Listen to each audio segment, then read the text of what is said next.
In today's video, we are taking a trip across the world and going to Scotland. Not exactly going to Scotland, guys, but we are going to learn how to make resumes if you are in UK, Ireland, or Scotland.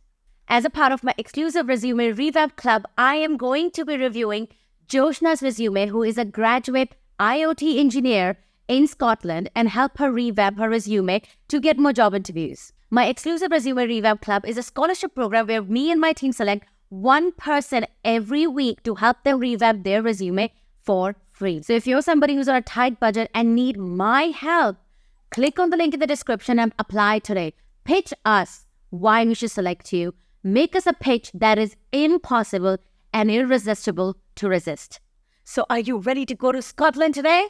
Let's get into it. So firstly, we'll be looking at Joshna's resume before the transformation to see what mistakes she made, what are some things that are missing, and what are the areas of improvements. But before we go nitpicking her resume, why don't you flirt with the like button and hit the like to show me that you love these videos and inspire me to create more. So this was Joshna's resume right before the revamp, and let's look at something that are missing or something that I would personally avoid. Number one, now this thing makes me so angry, like there's literal steam coming out of my head right now, is that this is the most common template on the internet.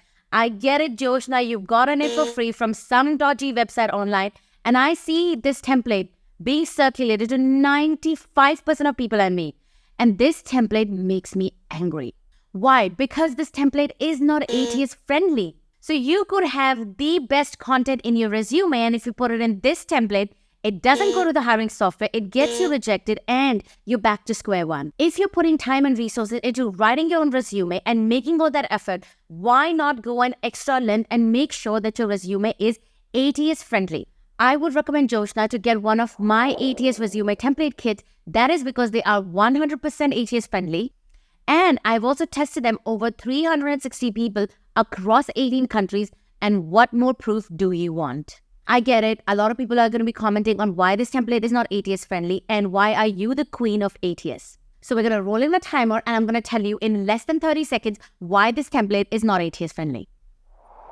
Fonts are wonky, the box format in technical skills is not going to be read by ATS, the box format in interpersonal skills is not going to be read by ATS, the awful inconsistent spacing on either side of the sections tell me, hey, it's not ATS friendly. And what are those icons in the contact details? They cannot be read by ATS. And let's be honest, the whole resume is too pretty to be true.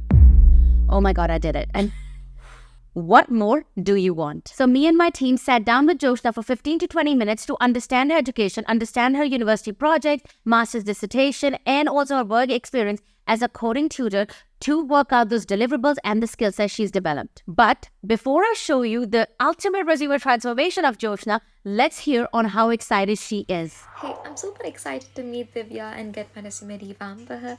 I can't wait to see the transformation and how it boosts my career. Stay tuned for more updates on this amazing journey with me. All right, drum roll, please. Ta-ta-da! This is Joshna's revamped resume, personally done by me. So let's take a deeper dive into what I've done, what did I add, what did I subtract, and also I'm going to walk you through what changes I made and why exactly I did them.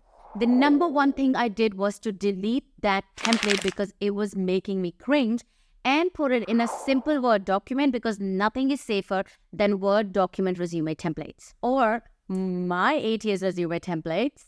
Number two, starting from the top, the personal summary that I've written is more strategic and in alignment to the industry she's applying for. My secret sauce for writing a personal summary is to keep it between 3 to 4 sentences. Start your first sentence of your personal summary with 2 keywords or 2 strengths, followed by your job title, and then followed by your demonstrated work experience or your education qualification. The second sentence of your personal summary should include anything that is your expertise or your strength, so interpersonal skill set or technical skill set, something that you want to bring in highlight to the recruiter. Each sentence of your personal summary should be strategic and remove any filler words or jargon. And that is how you can write your personal summary. Can I just have a round of applause, please? Can I just please? Thank you, thank you, thank you. Now let's go to the education section. The education section in the previous resume template was very weird, was very jumbled up. There was no clear segregation between her master's dissertation and her core module. But I'm not going to let her do that. In her education section, right under her master's, I first wrote all the core modules that are more in alignment to the roles that she's going for. Then I separated the projects and her master's dissertation from the education section because it should be a separate section if you're going for intern and graduate roles. So let's move on to her work experience section. Her work experience as a coding tutor, I made sure to highlight more of her communication skill set and collaboration skill set, which was missing in her previous resume. I started each bullet point of her work experience section with a strong action verb, such as led, fostered, communicated, collaborated, and I also made sure to cut out all the filler and jargon that was present in her previous work experience section to make this work experience summary a lot more strategic.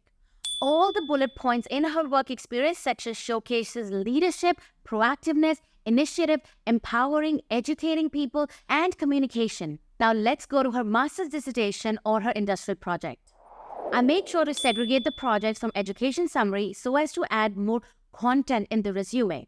I made sure to have a crisp title of her project, followed by 3 strong bullet points on what she did, what was the objective of her project, what did she deliver, and what did she research.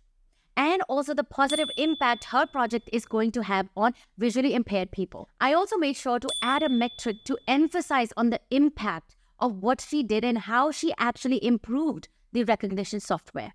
Now let's go into the skills section. Joshna had interpersonal and technical skills separately, which I really like. However, the skills she had were very generic. So I made sure to actually add skills of the skills that she has accumulated through her education and work experience. A good recipe for the skills section is to have minimum 8 to 12 interpersonal skills. And if you're based in a tech industry like Joshna, you can actually divide your technical skills into basic understanding, intermediate understanding, and advanced understanding.